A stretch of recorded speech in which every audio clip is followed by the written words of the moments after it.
dedicated to eastern and southern Kentucky. This is WYMT Mountain News Weekend Edition. Good evening, I'm Jack Demler. Officials with the City of Prestonsburg Police Department are asking for your help finding someone they say has been stealing people's credit card information. Katie Picklesheimer of Johnson County worked at King's Daughters Clinic in Prestonsburg. The City of Prestonsburg Police Department reports Picklesheimer has been stealing credit card information to purchase items off the TikTok shop. Picklesheimer is said to have been on the run after finding out the police department was after her. Officers say if you have been to King's Daughters Clinic and have suspicious charges on your credit or debit card, reach out to the police department. Fast food is pricier than ever, and government benefits used by millions of Americans could be in jeopardy. Christine Laser explains in this Eye on Consumer Report. A report warns full Social Security and Medicare benefits will only last about 20 more years unless Congress takes steps to preserve the funds. The Social Security Trust will run out in 2035, and after that, recipients would only be paid 83% of benefits. Medicare runs dry in 2036 and would then cover just 89% of health care costs. Fast food prices continue to rise. An analysis by the personal finance website Finance Buzz found McDonald's prices doubled from 2014 to today. Popeyes, Taco Bell, and Chipotle also saw big jumps. Prices at Starbucks and Subway increased 39%. Prices went up significantly during the pandemic as restaurants faced higher labor and food costs. And another sriracha shortage could be looming. The company says it's halting production of the popular spicy sauce until after Labor Day because the red jalapeno chili peppers they use to make it are not red enough right now by company standards. Sriracha also says extreme weather conditions have impacted the quality and availability of the peppers. And those are some of the week's top consumer stories. I'm Christine Lazar, CBS News, Los Angeles.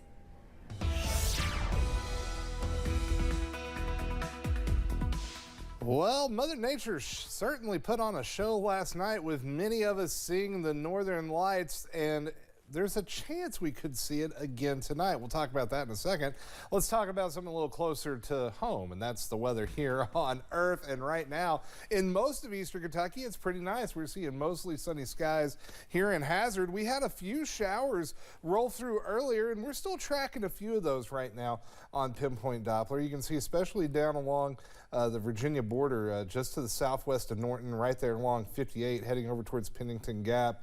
A few showers out there. Harlan, you're seeing a light rain shower right now. Same story over towards Pineville and Middlesboro in southern Bell County. And we will continue to see at least a scattering of showers for the next hour or two. Weak cold front moving through, but it's moving on out, and behind it, clear skies are going to move back into the region. We're into the low 70s and upper 60s right now, although Wise, where the rain is falling, it is 55 degrees for you folks right now. And as we take a look at the forecast on the WYMT First Alert weather app, you are going to see we are going into the 50s and eventually the 40s through the overnight. But those skies will clear out, and there's at least a chance of seeing the Aurora Borealis again tonight, as that magnetic storm that caused it is still ongoing, but the chances may not be as good as last night.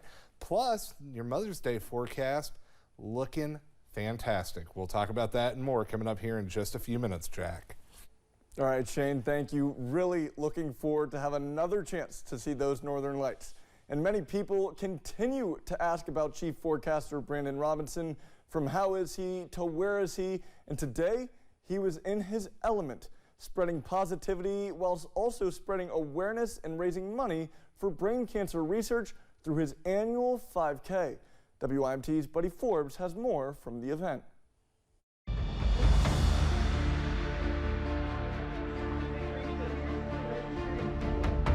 My favorite thing about today is just the people, showing up, showing out.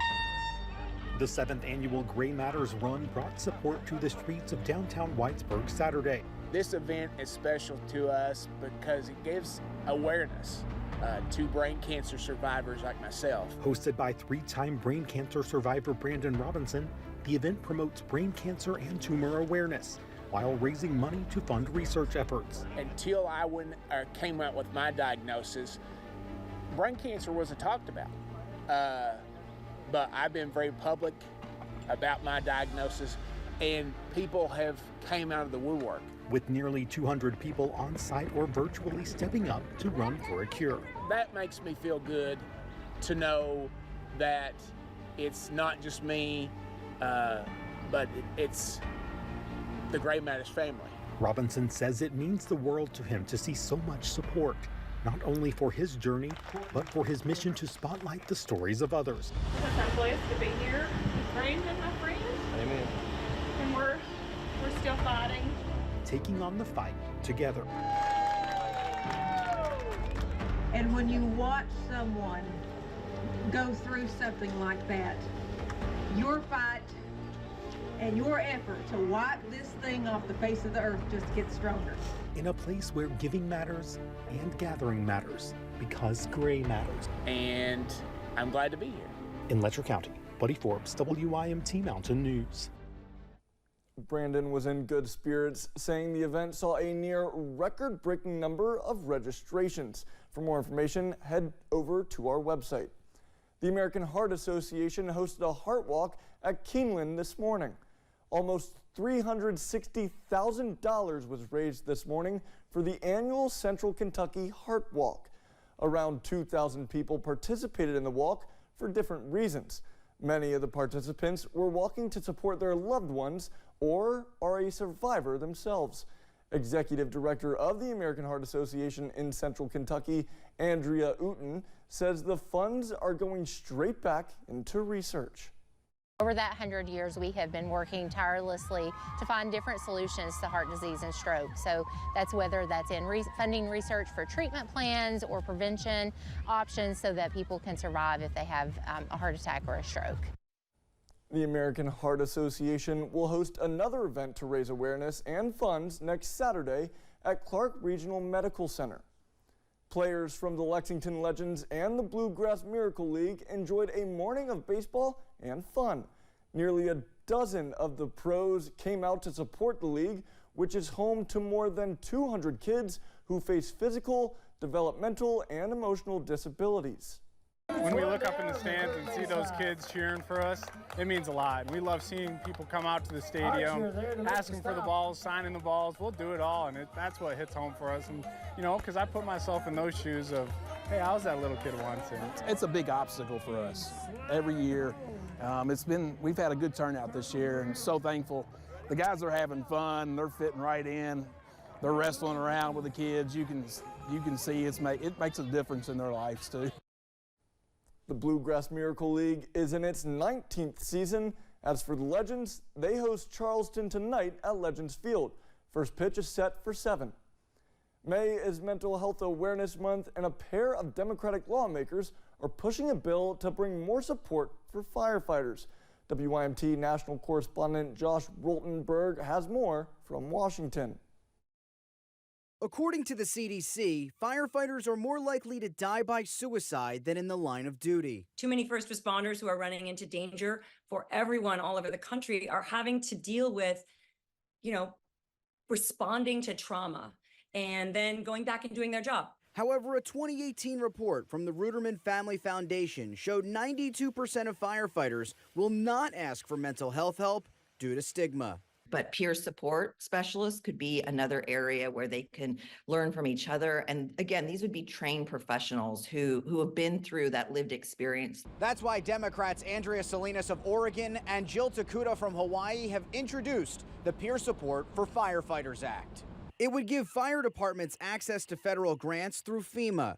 Takuda says the bill would go a long way for first responders in her home state. Really important for so many families that have been struggling since the wildfires. We need to keep supporting them. Jillian Crane with the First Responders Children's Foundation, which serves the kids of public service personnel nationwide, says supporting the families who help their communities every day should not be a partisan issue. We all call 911, so they don't ask if you're a Democrat or a Republican. This is the kind of work that the House and the Senate should work together to make sure that we take care of those who run into danger for us. In Washington, I'm Josh Rottenberg. Coming up, the Queen City hosted a first-year festival that celebrates the artists in the region. And we are tracking dry conditions as we head into Mother's Day, plus another chance to see the Northern Lights. All that and more on the other side of the break.